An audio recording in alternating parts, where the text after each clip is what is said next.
Alameda is a very interesting little place in California because it's the terminal point originally for the Transcontinental Railroad. So it's just like this was it, this is where things ended. A big part of putting Admiral where we put it was to also have a pub where we could tell that story to the customers, help brewers and distillers tell their stories to customers, give brewers and distillers a place to sell their products, their beer and their spirits. So we have this great symbiotic relationship where we make the malt right over here, and it goes out the back door, and then we buy beer back and spirits that come in the front door here, and we turn around and sell that to the public, and we do it in a way where we can try to tell a story of why people should be thinking about where the malt comes from and where their barley and other grains are grown.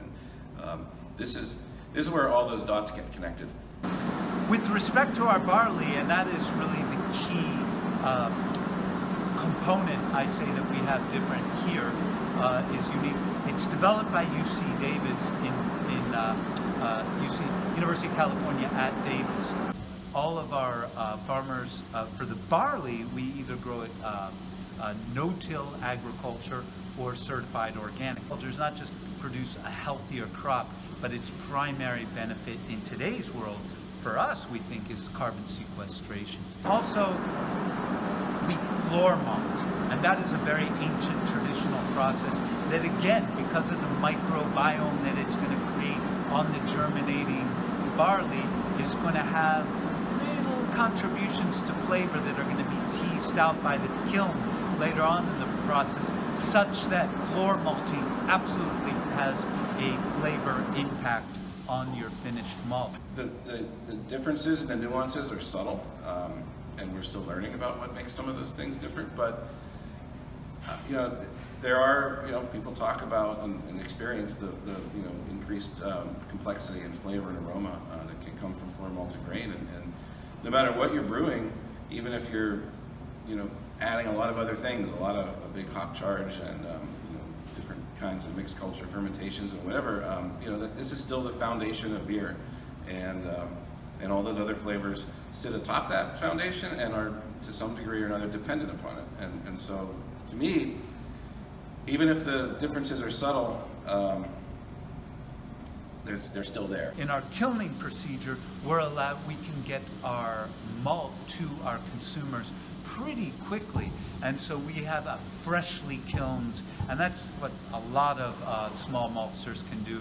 We don't store it for 6 months and more. Out of the kiln, we make sure that it's sold within 6 months. It's the difference between freshly baked bread, and no matter what the quality, and bread that's been sitting on a shelf wrapped up in a plastic bag for weeks, or freshly roasted coffee compared to stale coffee. That's the quality that we can get. So each of these silos will store just over a truckload of grain, it'll be a heck of a lot easier than unloading one pallet at a time. Nothing is better than knowing your farmers and working with them, because if you can know who your farmers are and if you can work with them, you can help solve problems on yield. You can help them have better practices even in their harvest, so there's not so many skinned and broken kernels, on how they store it. There's nothing better than knowing your farmer and working closely with your farmer, and knowing your local university and working with your agricultural university, so that you can have that feedback loop between farmer and maltster and university to help create just a very unique and not perfectly bred, but the most ideally bred varieties you can have to grow in your region. This collaboration is key. Our barley researcher, Lynn Gallagher, got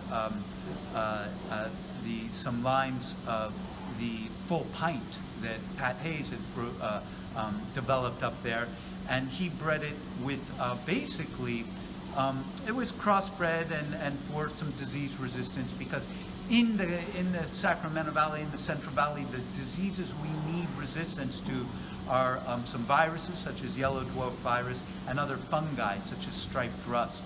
Just ideal characteristics were developed by Lynn Gallagher in parentage that, like I said, it started with the full pint, ended with some barley varieties from Mexico, and it produced the budded 12 barley that we use today.